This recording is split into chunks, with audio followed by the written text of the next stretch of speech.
joining me today. Today is our first graphite techniques video. And I'm going to start with a little overview, and each video will build on the last. And no matter when you jump in, you can always go back and watch the other videos.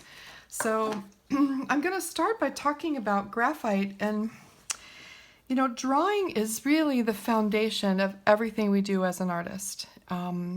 It's also the simplest the simplest way of seeing and drawing what we see in the world around us and what we experience. Sketching is something that I try to do every single day, and later I will talk more about seeing drawing practices. I also have videos about that on YouTube, but today I'm really going to focus on graphite and the simplest way to get started. So there are times when I do finished pieces of artwork in graphite.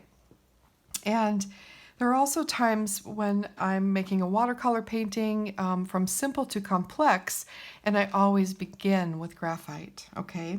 So this is my pencil box, and you can see I have a wide variety of pencils in here that I use. You don't need this many, obviously, to start, and I'm going to talk about which ones you really do need to start. But mostly, if you have a number 2 pencil, you're good to go.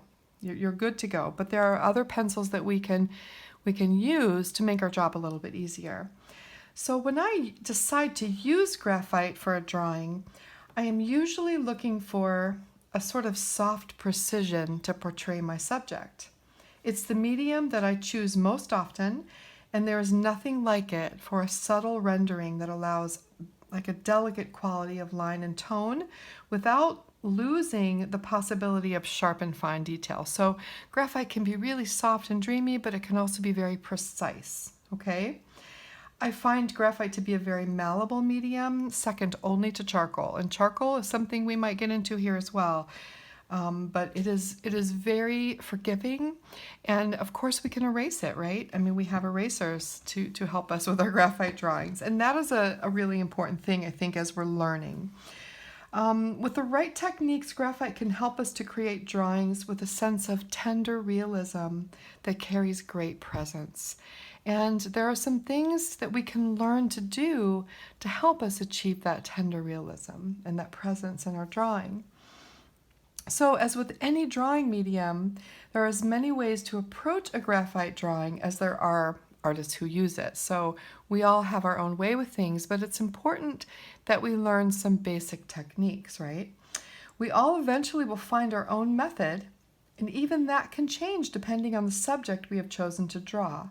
My own approach has been formed over time as a series of steps that I can rely on. The most important features of my graphite technique method are the contrast between dark and light and creating a subtle transition between the two.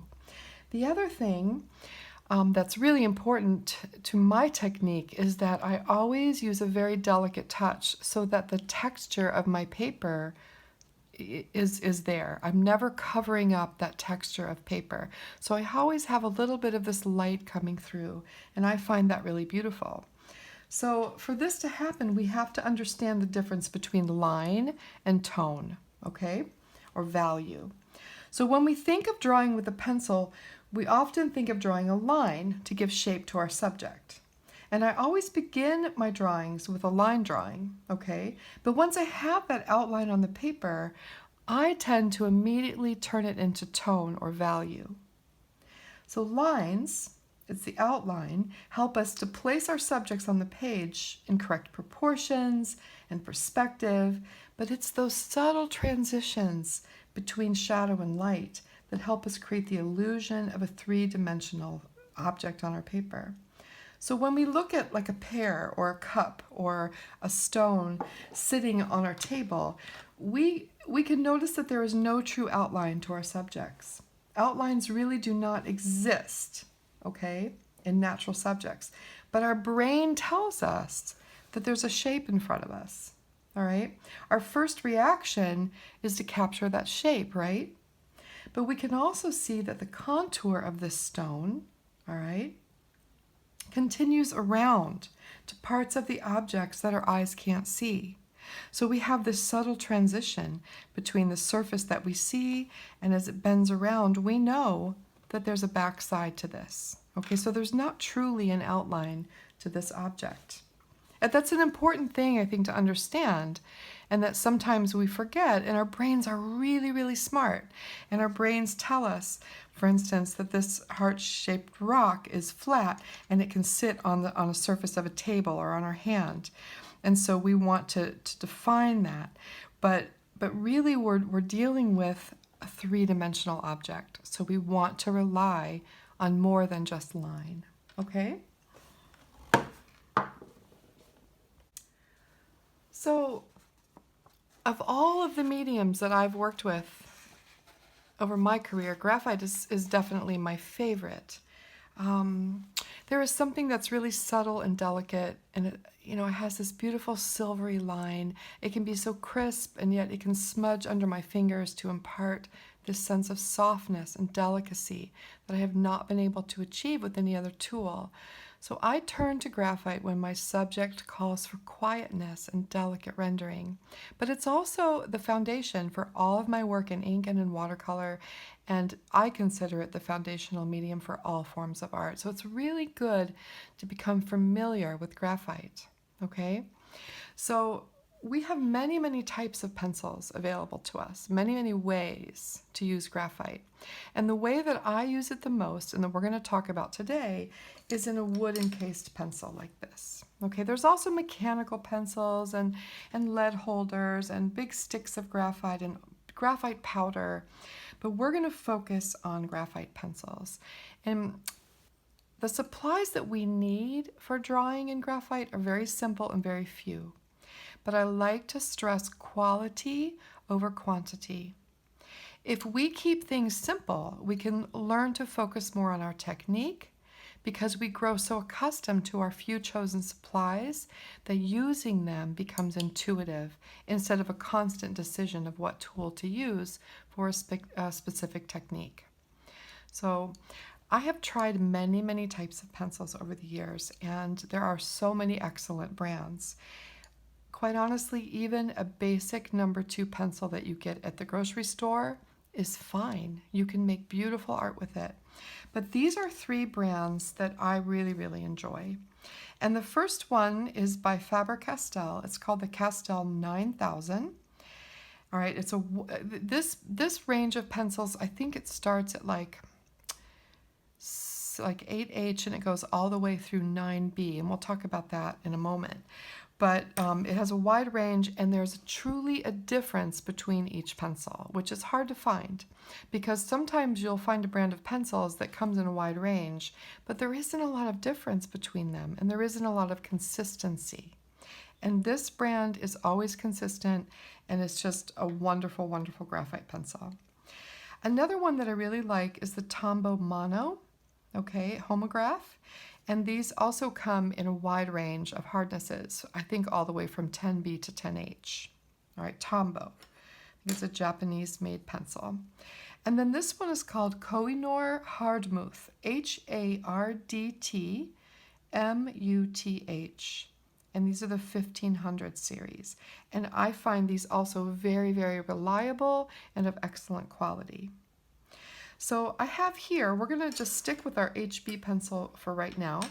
And I have an HB in the Hardtmuth to show you. Okay, so I want to talk a little bit more about pencils. So graphite is a gray crystalline form of carbon with a metallic sheen. All right, most of us begin to use the ordinary number 2 pencil in our early childhood. So as artists, the humble pencil can seem like a very familiar tool to us, and it's a great place to begin. As artists, we do need to use artist-grade pencils if we can. You can make beautiful art with a grocery store pencil and plain old printer paper. It's true. The great American artist Andrew Wyeth said he only ever used a cheap number 2 pencil in whatever paper he could find. So our tools are not an excuse for our our product, right? We can make beautiful art with anything, but I'm here to say that it does matter to me. I have found that it's helpful to me and it makes my job easier when I'm using a quality tool. So those 3 brands that I mentioned are a great place to start. And there are many other good brands, and you can always feel free to ask me about a brand that you're thinking about, okay? Excuse me. So what is lead hardness? All right. Artist pencils are labeled with a series of numbers and letters. So H stands for hardness. I'm just going to get a piece of paper here. H stands for hardness, and B stands for softness or blackness. All right. So the higher number that accompanies the H, the harder the pencil. So you might start at like 6H and go all the way up to HB. So HB is in between hard and soft. Okay? So the H stands for hard and the B stands for soft. And you might go all the way up to a 9B in the pencil brand that you choose. Okay? So the higher number that accompanies the H, the harder the lead, so the scratchier and the paler the line will be, but also it's harder to erase and blend. Okay, it's hard. So here, for instance, is a 4H. So if I demonstrate, it's very, very pale. Okay, it's very hard and pale, very silver. All right, and if I try to smudge it with my finger, this is a really high quality pencil, and so I do get a smudge. But the harder the pencil, the harder it is to blend in general. This is an HB right in the middle, and so if I use a really delicate touch, you can see that it's a little bit darker in tone. All right, and it's much, much easier to smudge. And then as I go down the spectrum, this is a 4B. So it's going to be even darker because it's softer. And these are going to be really, really easy to smudge. Okay.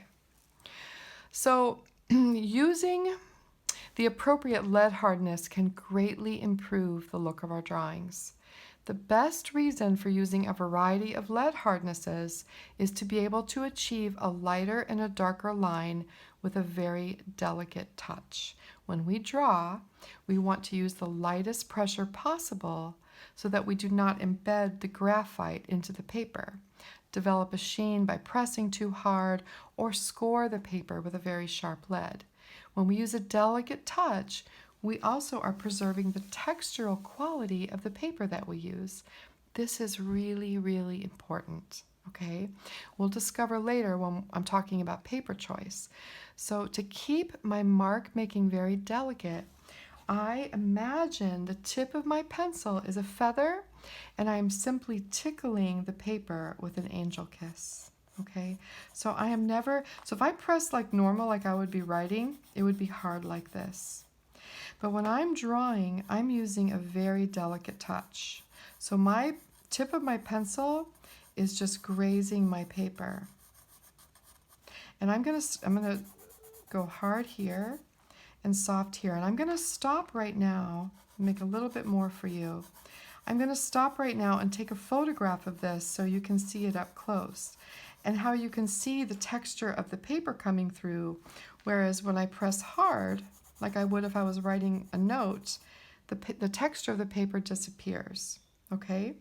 We can still make this darker by just going over it a second time with a very light touch, which still allows the texture of the paper to shine through, and even again and again. As long as we're using a delicate touch, we can layer our graphite over and over and over again and never lose that texture of the paper. So I'm getting a darker tone, okay, but I still see that texture of the paper. So if I want to go really dark, I would just use a softer lead. So I'm going to go back up here and just go over this again. I can still see the texture of the paper, but I can get a really, really dark value by using a softer pencil.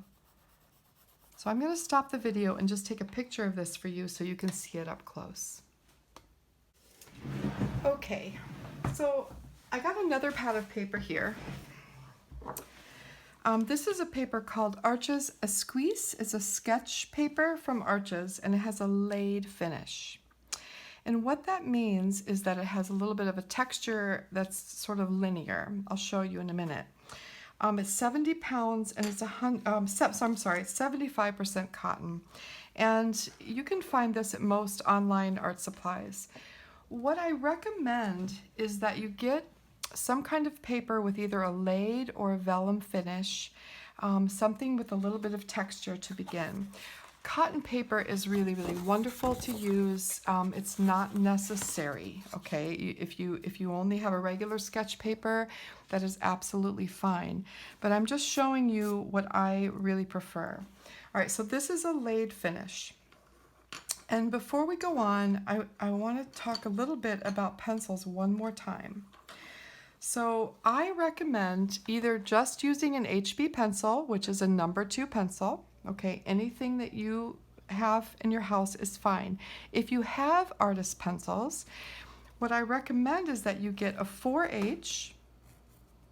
Okay, this is a 4H, and then an HB.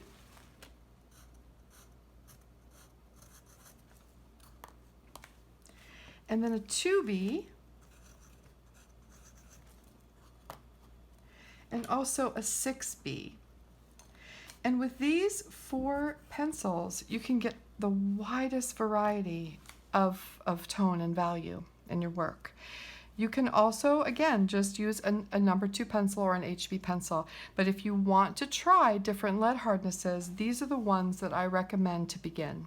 All right, once you get used to these and you get into graphite drawing and you know you're going to do it, then you can invest in a whole set of artist pencils, but it's really not necessary. I hardly ever use anything more than these 4 pencils. And quite often, very often, I only use an HB pencil, okay? So those are the 4 that I recommend if you want to get into artist grade pencils, all right? Okay, keep it simple, keep it simple. The other tools that I recommend to begin are a good quality pencil sharpener. This is a metal barrel type pencil sharpener that comes with extra blades. Again, any kind of pencil sharpener is fine. All right, and you'll notice sometimes that some of my pencils have this long point, all right? And because I sharpen them often with an X-Acto knife, and a lot of people are not comfortable with that. And so a regular pencil sharpener is fine, but the benefit to this is that you can get a really long point. So after you expose the graphite with an X-Acto knife, you can use sandpaper to refine the point of your pencil and get this long needle sharp point on your pencil. So I'll show you. I'm just kind of rolling it around on the sandpaper until I get this really, really fine point. I tend to wipe it off when I'm done, so you can see how sharp I can get this pencil. The benefit of this is that you have more surface area of graphite, so I can sort of use my pencil on its side to get easy shading, okay? Now, as I do that, you can notice the laid finish of this paper. Do you see how there are little lines in there? And I'm going to upload a picture of this so you can see it better. But hopefully you can see that a little bit. So this is a laid finish. There are almost stripes in the paper. And sometimes, depending on our subjects, this is something very desirable. And we can see that beautiful texture of the paper come through. Paper is really important, okay? Copy paper that we have has no texture to it. So while it's fine for quick sketches and things like that, we don't necessarily want to use that for a fine drawing and something that we're going to spend a lot of time on because it won't give us that light coming through the graphite. Okay, so that is a laid finish. Now I also want to show you a vellum finish. And I'm going to go back to this one, which is one of my very favorite and probably the drawing paper that I use the most, and it's called Stonehenge. It's 100% cotton. It comes in many different sizes and weights and colors. This is Stonehenge Light, so it's a little bit of a lighter weight paper, okay? I'm just gonna flip to a page that's clean. And this has what I call a vellum finish. All right, so I'm gonna show you what that looks like. So again, if I'm using my pencil very lightly, I almost get this very delicate pebbly finish. It's called a vellum finish. It's absolutely beautiful. And I'll take a picture of this as well and drop it into the video so you can see it up close. But you can see I can get this gorgeous, gorgeous finish with this texture of paper. So if you're going to buy one paper, I would recommend buying a vellum finish drawing paper. If you can afford Stonehenge, it's not terribly expensive, but it is more than just regular vellum finish paper. I highly recommend it.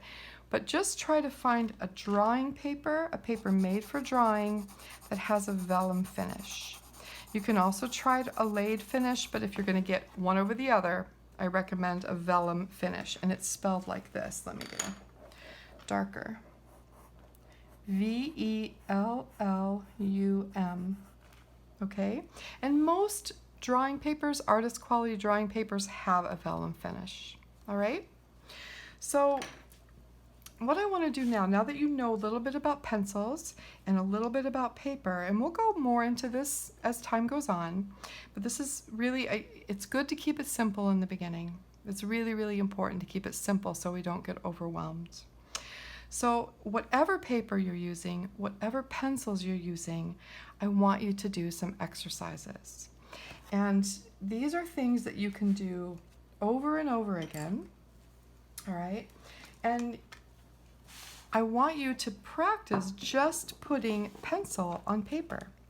And what I recommend is that you start by drawing squares. So you just draw a square on your paper.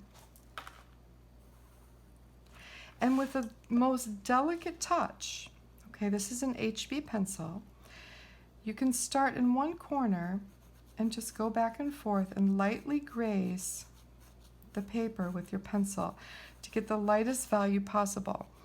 As it starts to get bigger, you can take it in small chunks and try to fill in your square with an even tone with a very, very light pressure. This isn't something we do fast. This is something we take our time and really look.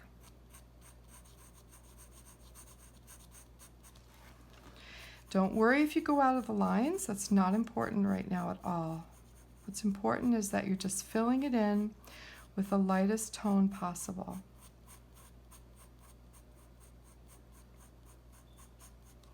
And then you could make another square and do it again. I'm not going to do that for just saving time. And you can change directions and start to fill in another layer of graphite on top of it. Again, really, really light. Notice also how I'm holding my pencil. If I'm going to write something like my name, I'm going to hold it down toward the bottom and have a lot of control. But when we're doing drawing and we're filling in tone, we want freedom. We want our wrist to move and our arm to move, and so I hold my pencil very lightly. So practice that too. It does take practice. But I'm just skimming over the layer I had before with another layer of very, very light graphite. This is the HB. Again, don't worry about staying in the lines. We can clean up our lines with an eraser. I mostly want you to get the feeling of having a really light touch on the paper. And then I can go across the other direction.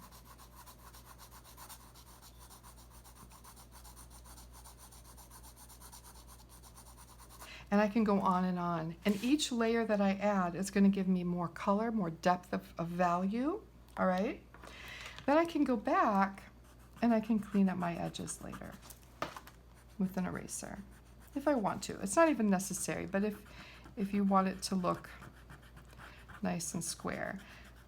And if I'm really paying attention, and my hands aren't real shaky, I can usually do it without going out of the lines because I've practiced this many times, okay? But that's not really the important thing. And then if you have other types of pencils, you can try that as well. So you can start with a 2B and draw your square and start to lightly fill in a 2B square. And just practice making directional lines and filling in the square with a solid value of graphite. Still seeing that texture of the paper shining through. If I use too much pressure, it's going to be dark right away, but I'm going to lose that beautiful texture of the paper. It's not going to be there anymore. Instead, I would rather build up value by using a lighter touch and going back and forth. So I maintain that, that beautiful texture coming through. I don't want to lose that. Okay, so I want you to just draw squares. You could draw circles, any shapes you want, and just practice filling them in with a really light touch. Think of that feather, okay, just lightly dusting over your paper like an angel kiss. All right? Again, if I go to 6B, I can use a very, very light touch and get a darker value, but still see that beautiful texture of the paper.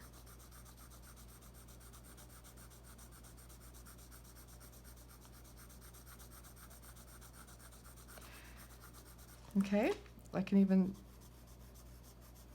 if I just do a light grazing here next to where I used the other pencil really hard, you can see I can get very dark with it, but still see that texture of the paper. All right, so it's something to practice. It's hard to do. It's not as easy as you think, especially, I don't know why, my hands are a little shaky today, so I'm having trouble. And I haven't had caffeine in weeks. I don't know. But it's so important that we learn to have a delicate touch. And so this is an exercise you can do over and over again to practice that. I want you to see that texture of the paper shining through, that light of the paper. Okay? So that is really all for today. Oh, you know what? I want to talk about erasers really quickly. So there are 3 kinds of erasers that I use. I use a kneaded eraser, which is like silly putty. And the kneaded eraser is wonderful because you can clean it constantly by kneading it, and you can form it into really fine shapes so that you can go into your work and lift out very, very small areas, but you can also flatten it and go over your pencil marks to lift out large areas. And it erases very cleanly. It doesn't leave any eraser dust on the paper. So a kneaded eraser is really handy. I also use white plastic erasers, and those are great for larger areas. Okay, they're not as clean. They leave eraser dust. Okay, and then I tend to use some kind of brush or feather to brush my paper off. But you can see that the result is not as clean, but sometimes they're really helpful for when you need to remove marks from your paper or you're taking off big areas. Okay, they're really helpful for that. So white plastic. And then I also use these stick erasers, and I have them in many different sizes. And the ones that I like are by Tombow. This is a Tombow Mono Zero, and this one kind of has a flat square shape with really fine edges. So I can go in and I can get very, very, very small lines to erase out if I'm lifting out feather marks or fur or hair. You can get really, really fine highlights with these, and they're very clean.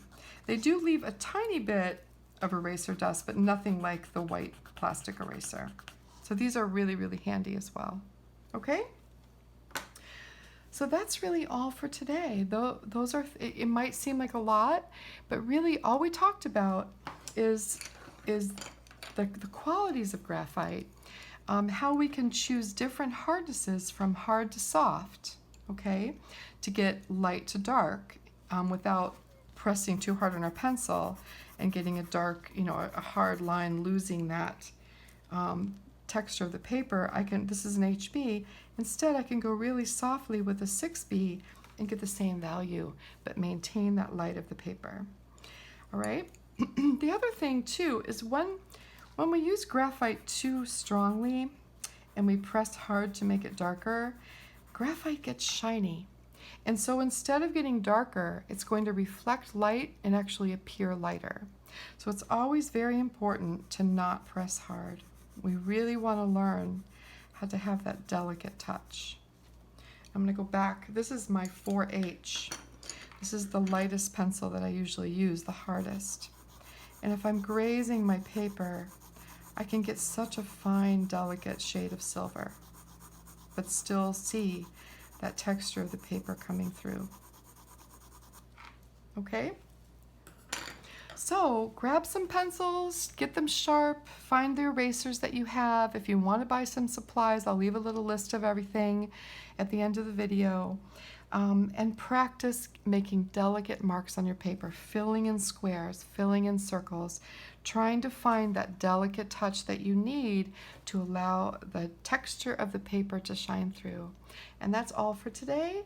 Next week on Thursday there will be a video, on Friday there will be a video about watercolor techniques. All right, hope this was helpful. Ask me any questions at all, and I look forward to seeing you again. Thank you so much for being here.